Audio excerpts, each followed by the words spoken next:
to Canonical. I'm James Xiao, and I'm joined by Iad Darris and Sam Spieler. Hey. Hey, hey. Today we are wrapping up our series on transhumanist sci-fi with a conversation on all three books that we've discussed the past few weeks. Galapagos by Kurt Vonnegut, A Fire Upon the Deep by Werner Vinge, and The Windup Girl by Paolo Bacigalupi. If you want to join our discussion, you can find our book club on Reddit by clicking on the link in the episode description. If you want to support us and your local bookstore, you can use our bookshop.org link, which is also in our episode description. We are also on social media at Canonical Pod. Next week, we will be starting our next series, Contemporary Chinese Sci-Fi, with The Three-Body Problem. We hope you'll join us for that episode as well. So for these three books that we've read for this series, I've noticed that all of them express a kind of anxiety about the future of humanity. And all of them kind of deal with that anxiety by imagining an encounter with something new. It could be like an advancement, a regression, a threat, or something else. The encounters take different forms, but what unites them, I think, is a hesitation. They all look at this future, this new thing, and they're worried about it. And what I'm wondering is, what would it look like to encounter the posthuman, not with a sense of potential loss, but rather with some sort of enthusiasm for potential gains? I was looking at it in that light, and I wanted to examine a famous essay by Donna Haraway, a 1985 essay called A Manifesto for Cyborgs, which argues that by abandoning our ideas about human essences and origins, we can move forward toward a better world. So all three of us did read this essay for this episode, but it is pretty dense. What did you guys make of it? I think that it is an argument for a particular way of thinking about the world. It has some practical reality. There are things that Haraway notes as being significant boundary breakdowns between human beings and animals and human beings and machines. But beyond those practical, actual things, it's more for a particular metaphor, a particular way of thinking about the world. At the beginning of the essay, she writes that this chapter is an effort to build an ironic political myth faithful to feminism, socialism, and materialism. So she spends a lot of time talking about feminism, and I think that feminism is important, but I think that the essay has import well beyond the scope of feminism. Yeah, I would say this is more in the tradition of feminism as a critical theory rather than a more strict definition of feminism, if that makes sense. As you put it, it's a way of seeing the world and interpreting how it is now and how it could be, not just man versus woman, but taking into account lots of other things like our relationship to animals, as you pointed out, our relationship to technology, our relationship to capitalism, things like that. One part of this essay that I thought was interesting, and it's not a big part, it was kind of a throwaway line, if I remember correctly, where she describes technology as small pieces of technology that we interact with on a daily basis. And the fact that she wrote this in 1985 surprised me, because I didn't know that until after I finished reading it. Because it is so evident today in how we interact or interface with cell phones. I think to her argument, or according to her argument, we are in that way cyborgs already because we are constantly using technology in that way. Yeah, I mean, we interact with technology both integrated into our bodies and also, just objects that we touch and hold and fetishize to a certain extent as well. If she's making this claim in 1985, and I don't know what all she's referencing, I imagine pagers in 1985 when I was reading it, but that's what it made me think of. Well, personal computers at this point would have been pretty fresh, right? Yeah. Mid-80s, People would have early them, 80s. but it wouldn't be ubiquitous. Yeah, I guess the Apple II would have been slightly after this, right? Somewhere around that late 80s. And the other point, I guess, related to this is it's a pretty expansive definition of the word cyborg. It's not what we would normally think of. And I think she kind of mentions that as well, that this is an expansive definition. It's more about the graying of things, blurring the boundaries between different things, different types of things, rather than a strict idea of, the Terminator or something like that. Right. And the reason why I bring this up is because the title is A Cyborg Manifesto. So for our readers who did not read this essay, I just want to clarify that it's not about the Terminator. It's very much about how we interact with technology. And according to this definition, we are all cyborgs already. One thing that I think is perhaps most clear is in the middle of the essay, she has a table, and she calls it the informatics of domination.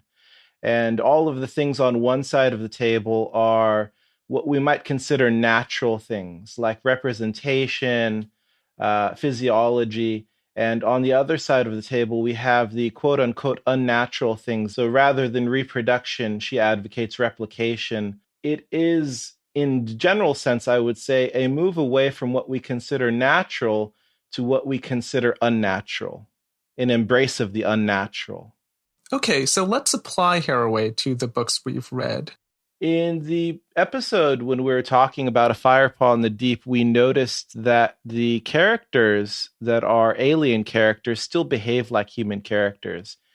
It would seem to me that for any creature, the experience of a technological singularity or any kind of significant technological advancement would drastically impact their behavior. I think it's true that aliens probably wouldn't act like human beings, but it's also probably true that human beings, however many thousands of years in the future, wouldn't act like we do now.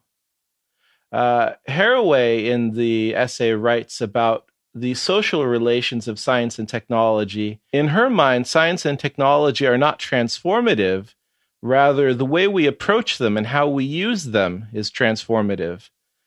In that case, what I'm wondering is it possible for the events of A Fire Upon the Deep or any of these novels to have occurred and have humans behave in the way that they do nowadays? And you're asking that last part because in the book, humans very much do behave the way they do nowadays, right? I would say so, yes. I would say that A Fire Upon the Deep especially is full of human behavior, especially from the Tynes, less so from the Scrode writers, but they all behave like 20th century human beings.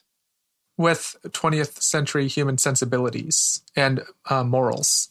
Yes, except they get along very well in ways that I would not expect from 20th century humans. But yes, they do all act kind of the same.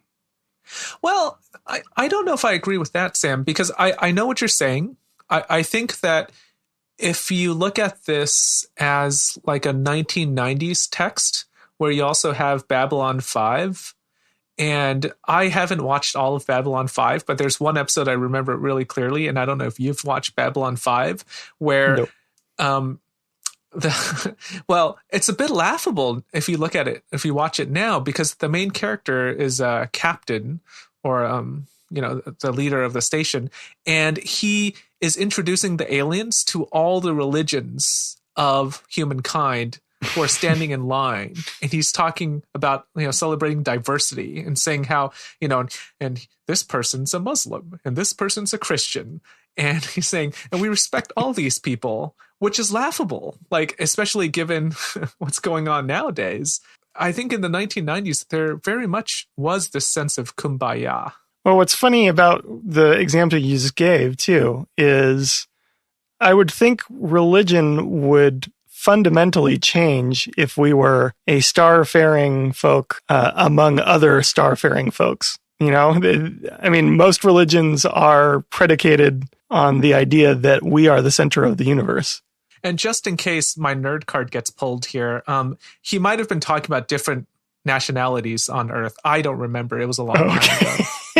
But it was this celebration of diversity where if you look at it nowadays, you just think it's laughable. It very much is a 1990s sentiment.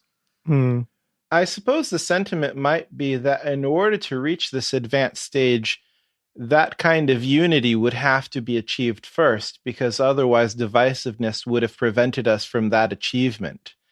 Which, again, it's a very optimistic sort of outlook, but it's not necessarily improbable if you consider unity as a precursor to achievement.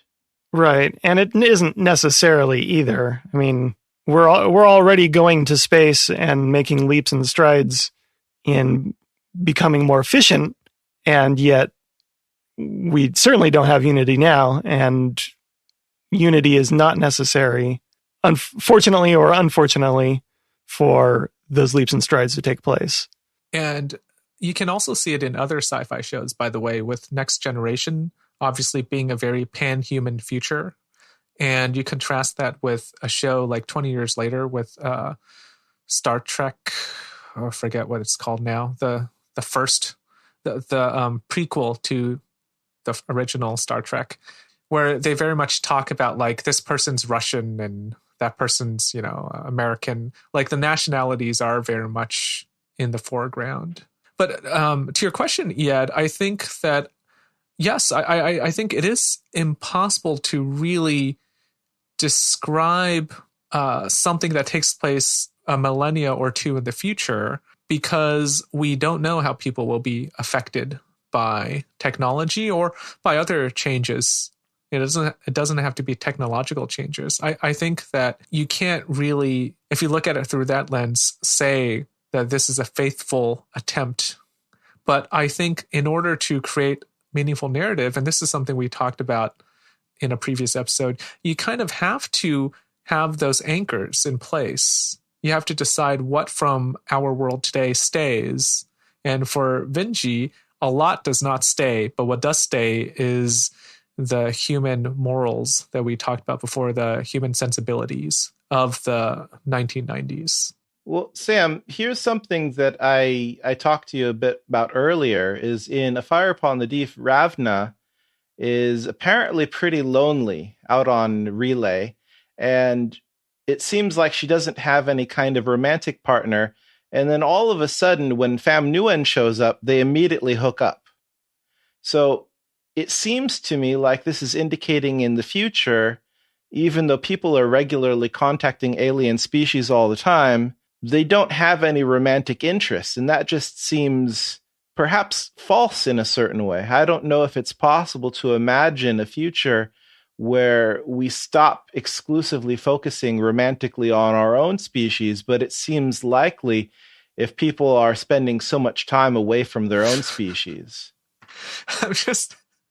I'm imagining, like, are you hoping for a human scrode relationship? I mean, I wouldn't say no. She's watering a scrode rider.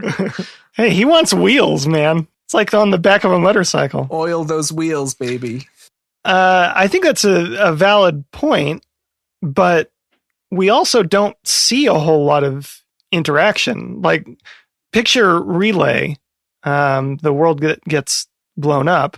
She's the only human there. That's a single data point. Should she stand in? I mean, in the case of the book, yeah, she has to stand in for all of humanity. But if we're thinking about it a little more expansively, that would be very unfair to put all of that on her shoulders. Yeah, I agree with you, Sam. That's how I read it. But it still doesn't answer Yet's question of, why doesn't she have a romantic relationship? Not necessarily a sexual relationship, but a romantic relationship with an alien being. Hey, she's a woman's woman. She's got things to do. She's busy. And then Pham comes in and sweeps her off her feet. I'll say this. We don't have a representation of all human or all species on Relay, but when Pham shows up, Ravna seems, as the kids say, particularly thirsty. So, what's going on? Like, why does she have that attitude unless she's been particularly cloistered away from other romantic prospects? Well, maybe she's always thirsty. We don't know that. Is that the right question? Or is the question, why doesn't Vinge create that scenario? Well, I don't think Vinge created that scenario in the novel because he didn't want to dilute the other themes with that theme, because it would just make it more complicated. But the relationship, the romantic relationship between Ravna and Pham could have been cut out completely, and I don't think it would have hurt the novel at all. So he included it because he thought it added something, but what is it really adding? Zero G sex. Yes. I'll tell you what's missing. What's missing is the Net of a Million Lies version of Tinder. Like, imagine those Usenet messages going back and forth and trying to hook people up. This is very expensive. Also, send nudes. Yeah. Only quality nudes, because it's very expensive, I have to repeat. Yeah. It's a fairly focused book for how long it is on the tasks at hand, except for that relationship between Pham Nguyen and Ravna. Well, what about in Windup Girl? Would you say the same? I would. I would say that the people still very much behave as they do today. Yes. Yeah, I think so. I think what's significant about that is that it's not as far into the future as A Fire Upon the Deep. I don't know if it matters too much, but there is a closer connection to our life. I wonder, though, because I think that is not quite what Haraway is saying, right? She's saying that once technology is introduced and interacted with, it starts changing us. So we do have new technology with gene splicing. I think that it changes us, but in the particular change that she's hoping for, it's an emancipatory change, a change that brings about social justice. And I think that the social justice will happen only if we have a certain attitude, an embrace of the cyborg status. If we don't have that embrace, we have the potential to just replicate the patterns of dominance that we already experience now. Right. The Windup Girl definitely seems to show us a world where that pattern of dominance is still very present. I think it's also worth noting in looking at these two books that in The Windup Girl, people do not embrace this change. Whereas in A Fire Upon the Deep, I think people are way more open to embracing this kind of melding. I mean, we have Pham being inhabited by a super intelligent being, right? And in The Windup Girl, one of the central tensions is whether or not scientific change, gene splicing, should be embraced. Right, and how to embrace it. I mean, they have these creatures that they've created that are doing all the work for them, these beasts of burden, but they're just objects. They're not seen as anything more than capital to be exploited. You know, speaking of patterns of dominance, one of the things Haraway highlights is the academic Chela Sandoval's idea of oppositional consciousness, which is a form of affinity grouping where groups of similar affinities, rather than strict identities, can or should bond in opposition of a common issue. An example would be women of color as an affinity group rather than simply women. And this is important 35 years later, as we're still discussing intersectional feminism as a necessary coalition, since women of color are often barred from identities of simply woman or Black or Chicano, depending on the groups they are trying to align themselves with. Do we see examples of this kind of affinity grouping in these three books? Or maybe are there opportunities where such grouping might have been beneficial? Obviously, this goes beyond just women, though oppositional consciousness as it applies to women is certainly a good place to start. I think that we do see it in the novels that we read. In A Fire Upon the Deep, we have the Tynes and the humans working together. You also have the Scrode Riders and the humans working together. And in Galapagos, you have the coalition of different nationalities and different ages on the island, Santa Rosalia. So I think it's quite common as a way of people working together. I think what's uncommon about it is the particular consciousness, the idea that people have in their head that they're working together even though they have nothing in common, because what they do want to do is to oppose something else.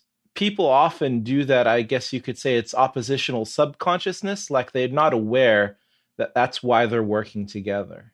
Yeah, I guess there's not a whole lot of consciousness about their grouping in these books. I would say it is lacking most in The Windup Girl, even though there are plenty of opportunities for such groupings. What I think is interesting, actually, is in A Firepaw in the Deep, you have the tension placed on this kind of oppositional consciousness when it's revealed that the Scrode writers received their Scrodes from the Blight. Yes. And so then you have this opposition or this tension between their quote-unquote natural parents, the people who gave them part of their physical bodies, and the people that they have an affinity grouping with, which is the human beings. And there's this tension in the middle of the novel where Pham is trying to decide if they should expose this tension. And I think that Vinge might not have been aware of this when he was writing it, but it's actually quite substantial. I'm also interested in other ways where this oppositional consciousness might end or fracture, because it's not natural in the same sense that people might have an affinity or an affiliation for another person of the same species. So when their strategic interest, the thing that they have in common, disappears, what kind of durability does this pairing have? Like, is it purely tactical advantage? Is this enough for us to build relations on? I think you can also look at the relationship between Amdi and Jeffrey. You can see that relationship in this context as well, because it seems like they form a true friendship, but there's also some symbiosis. They're a good example of that cyborg kind of relationship Haraway is talking about throughout her essay. Yes, though the downside is, of course, MD, which we mentioned before, behaves very much like a human child. I'm more forgiving of his acting like a child more than the other Tynes, simply because he is young and impressionable, and so a lot of the things he does are cues from Jeffrey, right? They act in concert with each other. Whereas the other Tynes, when they act human, it's hard to justify that as much. Right. But in the context of our discussion now, what's interesting to me is that he identifies with Jeffrey and not with Mr. Steele. Even though they are both Tynes. This is something that Vinge might bring up in the sequels, is basically you have Amdi Jeffrey right now, they're very close, but in the future, let's say there is a conflict between humans and Tynes, which side does Amdi choose? I think that would be a very interesting exploration of this kind of oppositional consciousness, because it seems to me like almost no matter what, when you have the species bond, you are going to support another member of your species almost regardless of the situation. But is that possible? Can you have that kind of durable relationship with somebody of a different species? Why do you say that, Ed? I'm not saying you're wrong, but why do you say that people will, or beings will inevitably support their own species? Again, this is me talking about, 2021 human behavior. I think it might be possibly changed in the future, but right now, I think if you imagine any situation where a human being is in trouble with another species, you would save the human being. If you saw in the savannah a human being attacked by a lion, you would probably try to save the human being rather than gang up on him. You wouldn't say, well, maybe he deserved it, I don't know. What did he do to that lion? Yeah. Well, how hungry are you? Yeah. Well, but I think that's true about the species part, but I'm thinking in a different way. I'm thinking about Black Lives Matter and how you have not only Black people, but also like people of other races and all races joining in solidarity. Yes. Of course, we're not talking cross species here, but we're talking like... Yeah, what are you saying about Black people? Right. Well, or white people. Right. Huh? Or white people. But you see, my point being that I don't know if people automatically will jump to the defense of their own. I don't know how I would categorize this. I guess their own in-group, but it wouldn't necessarily be their in-group because you have socioeconomic concerns as well. But I don't know. This is what keeps me back when I think about people nowadays. I don't necessarily think that just because this being looks more like me, I will have an affinity with that person. I think there is a tendency for that, but I don't think it's a hard and fast rule. Species, of course, is a bit different. You do see this, though, in the discourse surrounding Black Lives Matter and other social justice movements, where people think that the white people who are involved are just in it for maybe a photo op, and their connection to the cause isn't long lasting. And we are more suspicious of them in the way that I think we would not be suspicious of a Black activist. I mean, I guess people do feel that way. I'm not, in tune. I don't really, I'm not attuned to all of this. I haven't come across it, and I certainly don't think that way. I guess I'll ask, do people say this? It's news to me, actually. Yeah. I mean, it's the talking of the difference between non-racist and anti-racist, for example, where part of the Black Lives Movement is trying to get people to move toward anti-racist, where they're activists actively rather than passively. That it's more than just a statement, that it's something that you live every day. Yeah. Even to go back further, you remember we're talking about the critic Anatole Bourriard, who was passing as white. I think that for most Black people, they would say that the reason, or one reason why that's wrong, is because Blackness necessitates an ongoing commitment, or it should, in some views, an ongoing commitment to the struggle of Blackness. And for people to kind of opt out of that is unfair, because while white people can opt in and opt out of the struggle, they think that being Black necessitates opting in. Right, because you can't hide that. Yeah. Something else related to this that I'm thinking about as well is how much, we are talking about race here, but what about class? Like, would you think, and we're speculating, of course, that beings might be more sympathetic to other beings of similar class, even if they are not of similar species? It's very difficult for me to imagine what social class would look like on an interplanetary scale, because I would imagine that social class would exist only within one planet. Oh, I don't know. There's always going to be scarcity. Yeah. I mean, we certainly have, if we're talking about works of fiction, we certainly have many instances where class exists on an interplanetary scale, where there are, poor people stranded in some space station, just as they are here on Earth, or, people that can afford to go on interplanetary cruises and people that cannot. And I'm not presenting this as a refutation. I'm just presenting it as possibilities to consider, because I actually do think that intra-species affinity is quite strong. And I imagine that if humans were to encounter an alien race, the first emotional reaction would be some sort of hostility. Maybe not from everyone, but from the majority. But I'm bringing these other ideas up just because I think it's not universal. I think there is some debate or some room for other possibilities of alignment. Well, and this also depends on the sentience of such a species, right? I mean, we assume that if we have contact with an alien species, most likely in our current state anyway, they would be coming to us, which means they would be more advanced. So we assume they would have the same level of sentience or more, but that's not necessarily the case, I suppose. And I think that matters too in your argument. Yeah, I think sentience is very important in these novels, and also very important to Haraway's essay. Our traditional notions of humanism will give us dignity and a standard of treatment to other people on the basis of their humanity or shared humanity.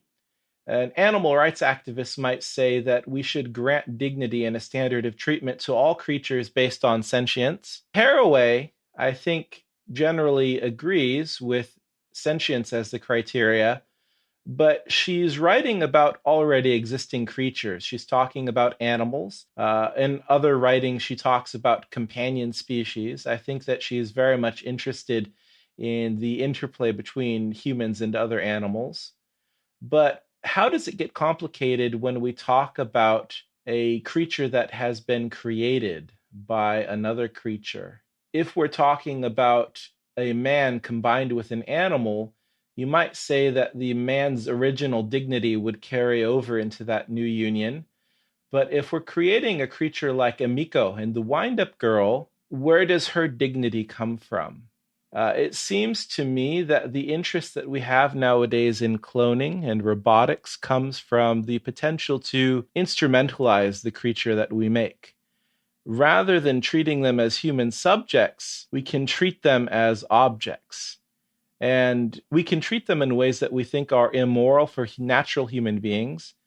But if we have to treat them with human dignity, what's the point of making clones? What's the point of making androids? I actually don't know how to answer. When we look at Emiko versus, say, the megadonts or the 10 hands, there's a clear difference between those two things. I guess we don't see the 10 hands up close, but they sound like the megadonts. They sound like beasts that are created just for labor, whereas Emiko has thoughts of her own and she has inner monologue, and yet she's still treated like trash. She's still treated like an object. I would hope that we would treat a being that has agency the way she does with dignity and respect, but I don't know. Well, Sam, let me ask you something. If megadont consciousness is different from human consciousness, but it still exists, is that not enough to grant them some dignity? No, it is. I would think it is. I mean, if you compare it to an elephant, I think they're deserving of dignity as well. But you're also talking about this created species, this created creature that's made specifically for working. But we hear them cry out in pain, right? We know that they can feel pain, which, when you think of it, is a very weird thing that they've gene spliced this thing, but it can still feel pain. We kind of see this as a central tension in the book because the main character, what's that white guy's name? I forgot already. Anderson Lake. Because the main character, Anderson Lake, is, of course, the only guy who seems to really notice that the megadont has been mistreated and, is leaping to the defense of that animal. And, I guess I don't really want to talk too much about this white guy savior thing that's present in the book. But you see that the local population, the local ties, don't view the megadont as anything more than an instrument, or not much more than an instrument. So you definitely see that as a theme throughout the book. It's not really dealt with too much, but it's there. He still objectifies all those things, though. He still objectifies Emiko. He still sees the megadonts, even though he sees them as mistreated, to him, they're just means to an end. They're still objects that are helping his business. He could very well be concerned because of his bottom line, not because he wants to give it more dignity. Right. That's how I saw it, that maybe he cares a little bit about it crying out in pain, but not so much because it's in pain as that it will affect the bottom line. Can we connect that attitude of his to the way he treats Emiko? Because other characters seem repulsed by her, but at least for a time in the middle of the novel, he seems attracted to her in a sincere way. So is there some sort of overarching character trait inside of Anderson that allows him to connect to these beings in ways that other people can't? I think it's the same. I was going to say that, yes, I think there's some hint of that, a seed of that, but I don't think Bacigalupi makes it very clear. And that very well could be a main theme in the novel. Perhaps a different editor could have dropped that line to him, but I don't think it's present enough in the book. But there's a seed of it in the book. The way I saw it was that it's the same thing to him, that he does see her maybe as more than he would see a megadont. But even though he does seem to care about her and see her as a at least humanoid, human-like thing, I think he still sees her as a thing. He's fascinated by her, but I didn't get from it that it's a fascination with someone that you're in love with. More that it's a fascination with a toy or a beautiful object. Can we say then that treating someone with dignity, if you view it as on-off, black and white, that's a very humanist way of thinking. But if you view it as a scale, a sliding scale of how much dignity to afford them, that's much more post-humanist? Yeah, certainly in Haraway's eyes. And in that light, Lake does treat her with more dignity than the other people do. Yeah, that's what I'm getting at here, is I think if you view it through those lens, you could say that he treats her and the Megadont with more dignity. It doesn't mean that he's treating them the same way he would treat another human, though. So, James, just to be clear here, though, if we're talking about presence of humanity or the presence of a sentient mind as the criteria or the mechanism for determining if something should be afforded dignity or not, then what would be the mechanism for deciding how much dignity to afford any creature? I don't know. First, I think this is a question that comes up a lot in sci-fi. It's something that I think we are still grappling with today. And I don't even think it's an answerable question, because it's the question of what is fair and what is due, right? You have, like, philosophically, people have been grappling with the idea of what is fair in any hypothetical situation for millennia, and it still hasn't been answered. It changes from culture to culture, and as times change, that idea of what is fair changes as well. For me, this idea of human dignity is the same. Whether we give it this much dignity, for example, certain rights to exist, that might change as time passes. Does that make sense? Like, I don't think there's a way to satisfactorily say this is definitively it. And I think it's very difficult to say, well, what defines it? I think you mentioned sentience. I think that's one factor. I think actions also matter when you're trying to decide how much humanity to give some created being. What they do and how they do it also matters as well. And I think, of course, perhaps this should not matter as much, but how alien that being is will probably play a big factor in how much human dignity is given to that being. So like a 10 hands, for example, is way more alien than Emiko.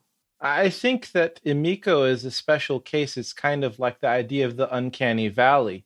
In order for her to accomplish her goal, she has to be very much like a human subject because she is sexualized.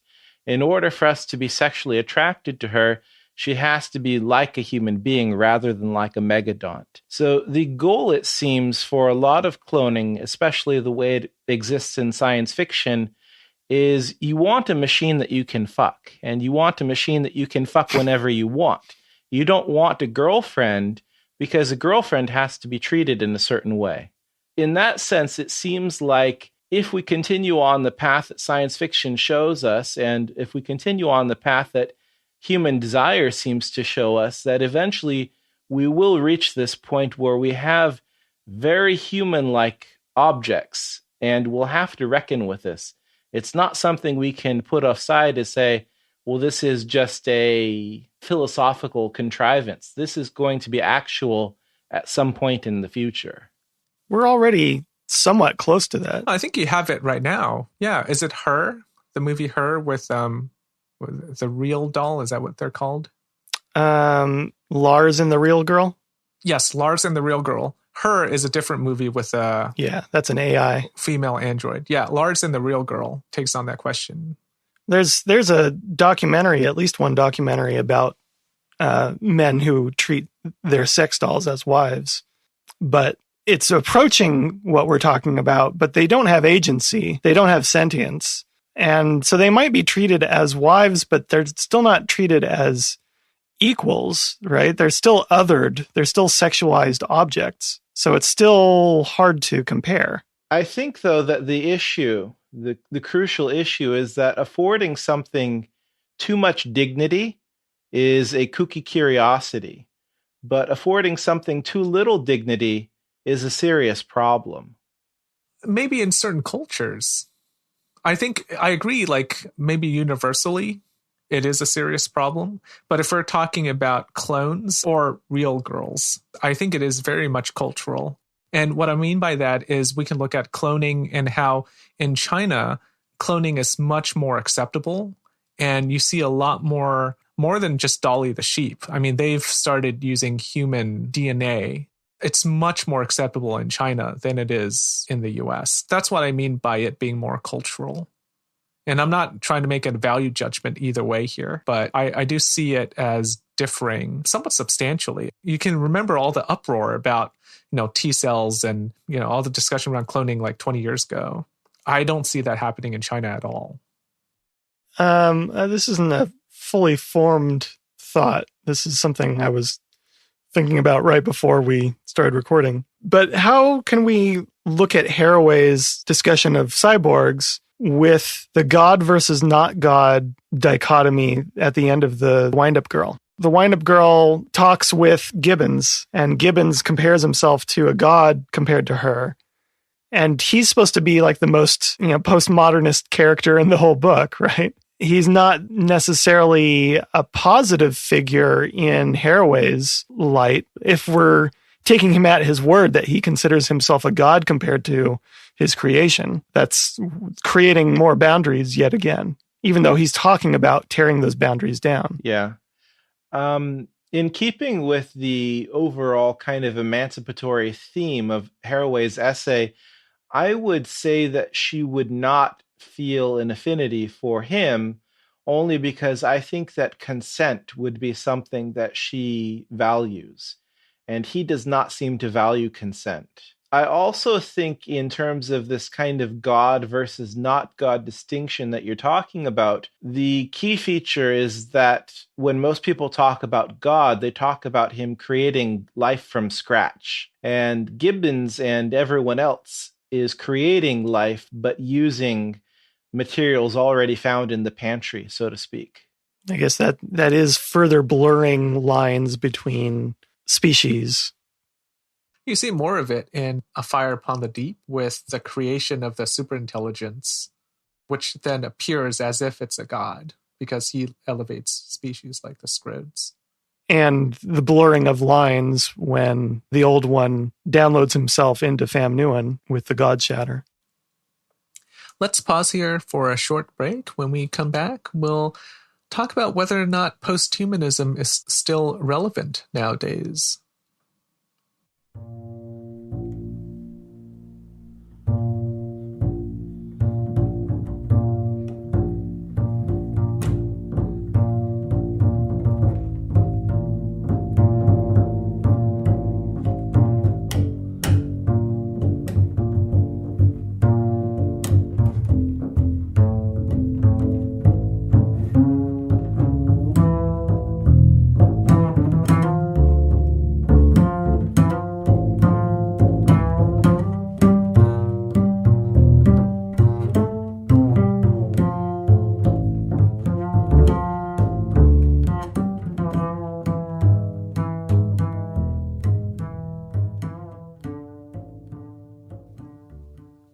Welcome back.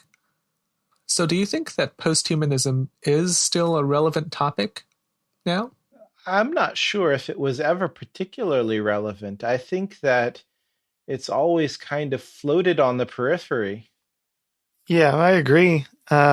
I think these books present aspects of posthumanism in fairly open and interesting new ways that you don't have to be deep into that world to appreciate the books. I think the critical discourse is definitely not mainstream, but I think all of the ideas that we've talked about today, at least, are very important if we take Haraway's definition of the cyborg as being a melding of man and machine, which includes our cell phones and computers and all the other tech that we surround ourselves with. Because these technologies create dilemmas that have to be addressed and create ethical questions that have to be pondered. For example, how much influence social media has, where people get information, and how do people process information. These are very pressing questions that have to do with technology. Right, and they're not academic in nature. Even though we've been fairly academic here, these are questions that will have to become pedestrian. They will have to be addressed by everyone. I think of posthumanism as a kind of interface. These concerns about cloning and how to treat animals and things like that are mainstream questions that a lot of people are thinking about. But I think that the idea of posthumanism puts them into a theoretical discourse that I think might help them to be solved, but it might confuse them for most people. It makes it more an abstract, you think? I think that whenever you have this kind of unifying discourse where you're trying to connect one problem to another problem, for a lot of people, you lose the particular nuances of the first problem when you try to connect it to the second problem. And it's possible that it, in fact, prevents you from solving the first problem because you're kind of shoehorning it into a discourse with a second problem. So we're talking about the problems of cloning human beings, and we're also talking about the problems of over-reliance on technology and social media. These two things are separate issues. They have separate concerns. We can connect both of them to posthumanism. But when we connect both of them to posthumanism, we're forcing our approach to the first problem to be also relevant to our approach to the second problem. It's an issue in talking about it. It's an issue in trying to have this sort of discussion with everyone who might not see those connections.